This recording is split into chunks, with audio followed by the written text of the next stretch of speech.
Acuff catches up top. Left corner, here's Bailey. Harper, baseline drive, flips one up short. Somerville fights for the rebound, secures it off the miss. Now Harper swings to the corner for Bailey. 16 to shoot. Good defense, face up from Kern. Bailey now holds it high above his head. Swings one back to the logo up top. Harper. 9 to shoot. Grant catches. There's a three. That one is short, but Bailey another rebound. Third offensive board. Another try. It's Ace who aces it from long range, and the Knights hit that one and get it back within one, 39-38. Here comes Penn State with it. Kern, as Bailey's up to 13 points, gives it to Hicks. Now left wing, that's Freddie DeLeon. DeLeon goes around the high ball screen, now back to the basket, over to Hicks left wing, drops one down, Conan Niederhauser, double team, Acuff drops off, Rutgers in a zone. Now it's Kern who catches, goes to work with 6 with 5, over Ace Bailey, weak side, no, but Ace will pick up the foul. First of the half on either side, second personal for Bailey. So this will send Nick Kern Jr. to the line. He's starting in place of Puff Johnson, who we mentioned was hurt last time out, the UNC transfer, the brother of the Brooklyn Nets, Cam Johnson, and he'll splash that first free throw, so Penn State now 5 of 6 from the line. Kern leaves the second one short. Somerville the board. 18:33 to play. Penn State 40, Rutgers 38. Dylan Harper has it across the timeline. Looking pretty good after flexing out that ankle before the half started. Now it's Somerville. Dribbles up top. Goes to work on Conan Niederhauser. The freshman spins. Throws one up through contact. No, but draws the foul. And despite Rutgers' free throw shooting challenges, Lathan Somerville is the person you want at the line if you're the Scarlet Knights. 2 of 2 tonight, 80% on the season. First one is good from Somerville. I think that knee tape was there to start the game. Remember, Harper did have that knee procedure back in the spring before getting cleared for summer workouts. Obviously, a lot to pay attention to. Somerville, second against the student section, which not much of a student section. About half. Any event, Somerville hits both. 40-40, we're even, 18-14 to play. Hicks gives it to Kern left wing. Now a little ball reversal to Baldwin. Hicks now catches, has space left wing, triple is money. Zach Hicks, the Temple transfer, hit 6 threes against the Scarlet Knights last month. That's his second make from range. 8 of 13 from deep from the Nittany Lions. They're back up by 3, 2 minutes gone here, second half. Bailey now has it far side, gives to Somerville, has it stripped. He's going to go back across midcourt to grab it, but it was contact from Penn State, no backcourt violation. 11 to shoot, another tip, but again, Acuff gets it. Good defense here from Mike Rhodes, Nittany Lions. Acuff goes to work down the lane, swings to Dylan Grant. Grant to the basket, rolls it in. Go to work, young fella. Dylan Grant, his second bucket. Rutgers back within 1. Baldwin now moves to his left. Passes tipped by Bailey, goes in the hands of Kern, stripped by Acuff. Last touch, Kern. Rutgers ball, 17:23 to play. Good hands defensively for the Knights to force the 8th Penn State turnover. Inbound, Baldwin trying to steal an inbound again. Harper saves it against the basket stanchion for Acuff, and now back to Harper. Harper has it. Grant moves. Bailey catches left side. Kern the defense. Ace has 13, the most for Rutgers. Harper only 5 points. Somerville swings back to Dylan Harper, who stops, picks up his dribble, works it back to his freshman counterpart. 3 to shoot. Bailey drives, throwing one up. There's a foul. They're going to call an offensive foul against Bailey as Hicks set his feet. There was hesitation about whether Hicks was in the restricted area because that's where he landed, but his feet were outside it. He was clearly set, and that's going to be foul number 3 against Ace Bailey, a big one, his second already of the half. That's DeLeon now right side. He's got 9 points. All of them came early. Ace Baldwin's got a team high 11. Swings right wing. DeLeon pumps a 3, gives to Hicks. He'll try from 3. That one no good. Off the right side of the rim. Grant corrals the miss. Here comes Bailey, far side scorer's table. 16:28 to play. Rutgers down by 1. 3rd and 8 at the 38. 2 receivers right, 1 left. Higgins, the tight end, lined up. Stepping back, Kalegi throws over the middle. This one looks to be brought in by Dymere Miller. Juggled a little, wrestling with the safety Marquez Siegel, but over the middle, that's a catch, and that's a first down out near midfield. 1st and 10 at their own 48-yard line. 2 receivers right, 1 left. Raymond to the right of Kalegi.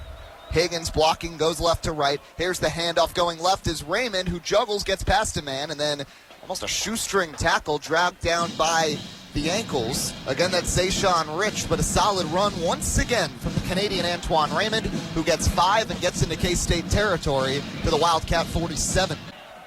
Still that format of Duff and Miller right, Miller in the slot, Strong alone to the left, shotgun as always, Raymond to the right of Kalegi. 5 on the play clock. Athan takes this one, hands it off, it's Raymond.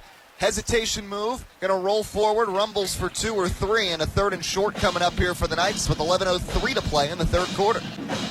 3rd down and 2. Still going to be Raymond on the field, who's gotten most of the touches. He's got 11, Benjamin 5, and Kalegi with 6 keepers. And Rutgers without Kyle Manungai, their lead back, who is sitting out ahead of the 2025 NFL Draft. Dremel in motion left to right. Kalegi here is going to swing one out. Right side, that's caught Christian Dremel. Out past the 40, 35, and then gets drilled out of bounds past the 35-yard line. That's a hard hit. Both players are going to be a little slow to get up as Justice James, like Big Justice, bringing the boom. 1st and 10 on the 29, 9:54 to play 3rd quarter. Scarlet Knights by 10, 27-17 after they scored 20 in the 2nd quarter. Kalegi steps back, trying to get to the edge. Here's the run. It's actually Benjamin who's going to get into the red zone. 1st down to the 15, and then a very late flag comes in after the tackle right around where Benjamin went down. So we'll see if it was potentially something about the tackle, a face mask, a horse collar, as Benjamin kind of got dragged down awkwardly from the upper body. It's not one of those specifically, but it is hands to the face against Keenan Garber. And it was actually away from the tackle. He's on the block on KJ Duff. Pretty much trying to wrestle his helmet off. And that's going to get it half the distance to the goal from the spot of the tackle, which was the 14.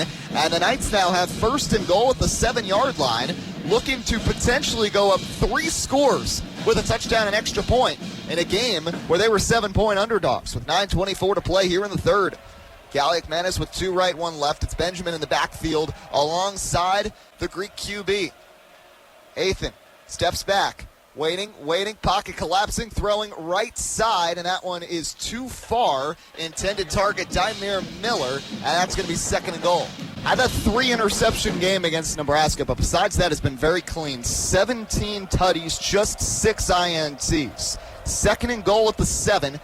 Strong alone on the left. Miller and Duff right. Kalegi again, hesitation, throws into the end zone, and that one is broken up, incomplete. 4 receivers, trips right, Benjamin in the backfield, 3rd and goal. Kalegi steps back, he's pressured, he flings one right side, wide open, walk in, touchdown, Scarlet Knights. It's Jay-Sean Benjamin who's caught one and ran one in, and the Knights are running away with this. 33-17 RU with 8:57 to play in the 3rd. Scarlet Knights have scored 4 touchdowns, and the one who's gotten in the end zone on all 4 has been a back. 2 for Raymond and 2 for Benjamin. Shattuck 4 innings so far, 2 hits, 2 earned, 2 walks, 3 strikeouts. Was looking for a 4th, but the slider goes too far at 89. 2 balls, 2 strikes. Wilson flew out to Trevor Cohen his first time. 2-2. This one is drilled to left field. It's going to get over the head of Carreras and drop in for a base hit. Fielded by Johnson, who will get it in. And that's a leadoff single for Blake Wilson. First leadoff hit in this game for either team. And that'll set the table to start the 5th inning for the Huskies. So Blake Wilson came in a .242 hitter. And got a piece of that ball, just enough to float it over the head of Carreras. And perfectly placed. And we'll bring up the leadoff man, A.J. Guerrero, who's hitless in 2 tries so far. Had that nice catch in left field in the bottom of the 4th to rob Trevor Cohen, and he fouls off the first pitch down the first base side at 92, as Shattuck's fastball velocity remains 90+. Pair of flyouts for Guerrero so far, who's 3rd on the team with 14 RBI on the season for the Huskies, who come in at 4-2 in Big Ten play. As the throw over to first, and Wilson dives back in safely. So Justin Shattuck on the mound here for the Scarlet Knights. Redshirt freshman, Seton Hall prep product, Garden State native. Regular Friday starter for Steve Owens. Chattel blocks that one in the dirt, and it's 1-1.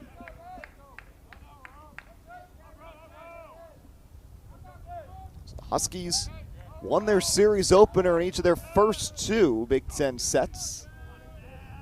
12-4 win over Maryland, 11-2 win over Nebraska. And swinging over a pitch there was Guerrero, who falls behind 1-2.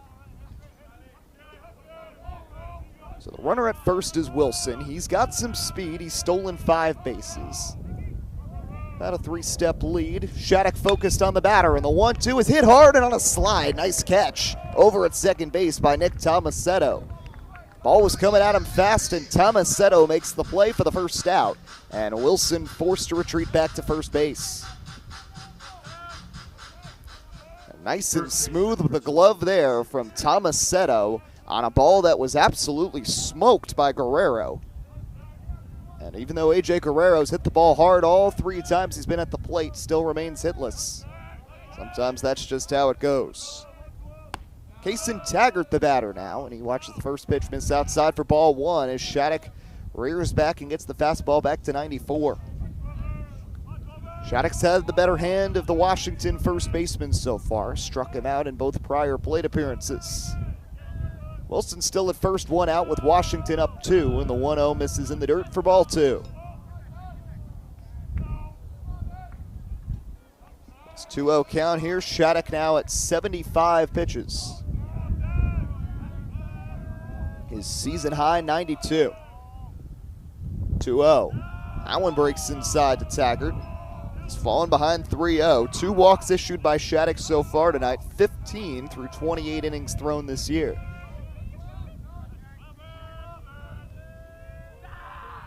Huskies have had at least 2 runners on base in 2 of 4 innings, and not yet here, as taken all the way was Taggart, and finding the zone again was Shattuck for strike 1, 3-1.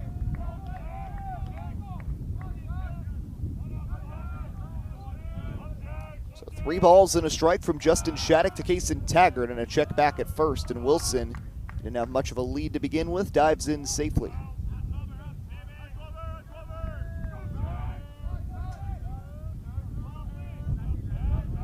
So the senior Taggart hits from the left side, throws from the right, the 3-1, and that one breaks inside at 91 as Chattel has to go sprawling for it.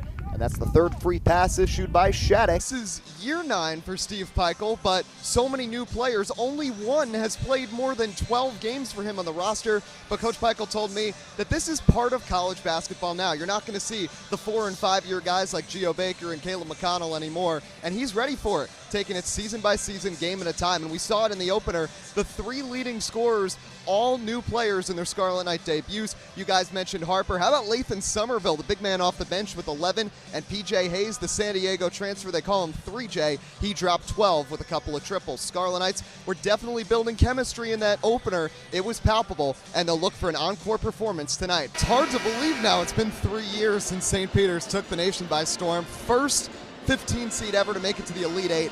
And obviously it impacted the players, the coach Shaheen Holloway going to Seton Hall, but it impacted the school as well. Estimates that they earned $130 million in publicity from that run. St. Peter's whole endowment is $37 million for the university. Their enrollment went up by 7%.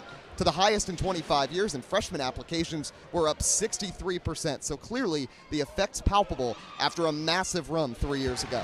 Rutgers football, it's senior day. Scarlet Knights taking on Illinois here with head coach Greg Schiano. Coach, we know there's big goals going into a season. One of them is to go bowling, and you guys are doing that. How are you able now to mentally reset now that you've hit that mark and head into this Illinois matchup? Well, I think it's just kind of how we do things, right, Eddie, is that you enjoy it for 24 hours, and then you move on to the next challenge. And this is a huge challenge. Number one, Illinois is a very good football team.